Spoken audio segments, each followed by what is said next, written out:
I was working and got a phone call. So, like Heather, I wasn't in the office, and I kind of knew it was probably going to be cancer, but hearing those words are like, oh crap. I called my husband. I called my pastor. Work sent me home because they weren't sure how to be around me, and that's like the worst thing they could have done because I had a whole lot of time to be home alone and to research. And so thankfully, my pastor shared some amazing websites that were safe to go to and not full of all kinds of quackery. But yes, getting to a good oncology, good cancer center was kind of priority for us as well. Um, like Heather, I had prayer partners all over the world. We didn't do a blog, but we did like a text, a group text, and so it was really heartfelt to know people that I didn't know were praying. But I realized about a week into the journey that God wouldn't be allowing this if he didn't have plans for it. So I now say that cancer blessed me because I met some amazing people. I've been able to minister to people having cancer and going through it, and it has brought me to where I am, has got the trainings that I've received, and has just been totally a positive experience. And it could have gone the other way completely.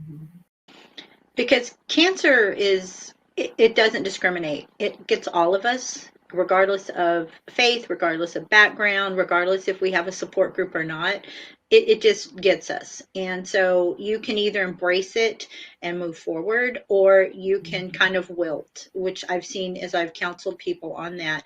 And I don't want to be that. And Heather didn't want to be that. We want to give people hope, to move forward, because there's so many things that happen during our journeys. You may take a half a step forward and then have a treatment that throws you like 12 steps back. And so you need that hope to hold on to all during your journey. One of the things that happened for me was people sent me cards, and I put them all up on the wall in my living room, kind of like you'd hang up Christmas cards. And I have bad days, and on those days, I'd go find a card that spoke to me, either picture wise or word wise, and I would use that to hold on to the day. Like, okay, I've got this because this person is praying for me. Even when I didn't feel hope filled myself, others were holding that hope for me. And we just want to give that to others who are going through a similar situation. Like Heather said, addiction or another health issue, regardless of what you're going through, you can still find hope in it. And you can have that positive attitude. You don't have to be the ostrich that sticks your head under the sand and hopes that way that, things are going to get better, because that kind of hope won't work. Definitely get your team. In my case, it was my husband, my parents, and my mother-in-law, and they were able to get me to all my treatments and surgeries and all that fun stuff. But get your team, get your prayer people together, and then look for a reputable oncologist and a reputable cancer center, because not all cancer centers are the same.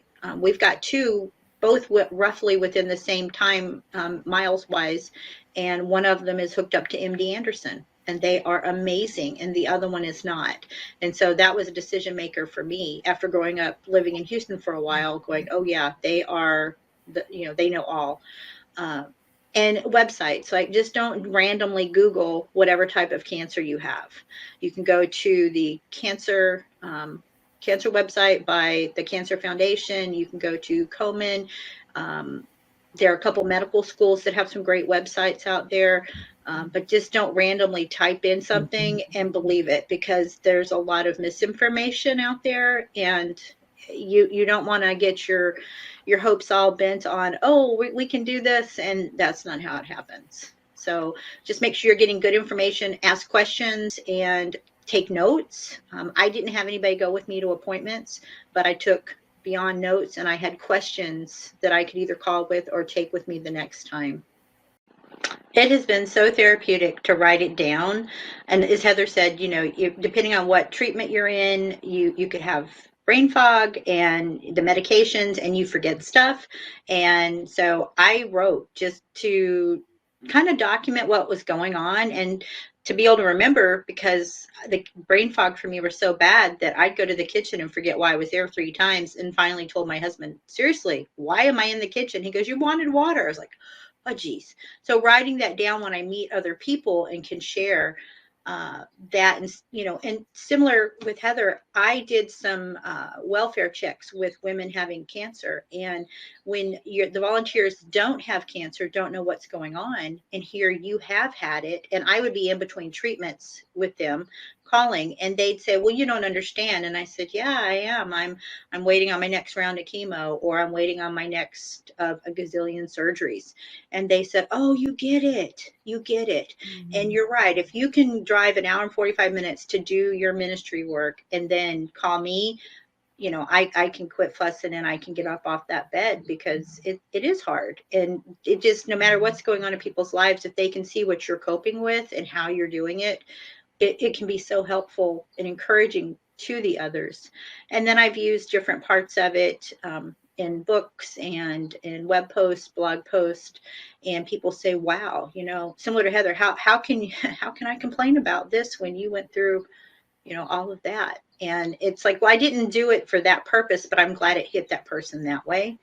So, but yeah, it's been very therapeutic, and I just encourage people, keep a journal. I used Otter a lot because I couldn't get my fingers to type real well after the chemo, but I used Otter and then was able to save that out into a Word document. So that's how I started mine.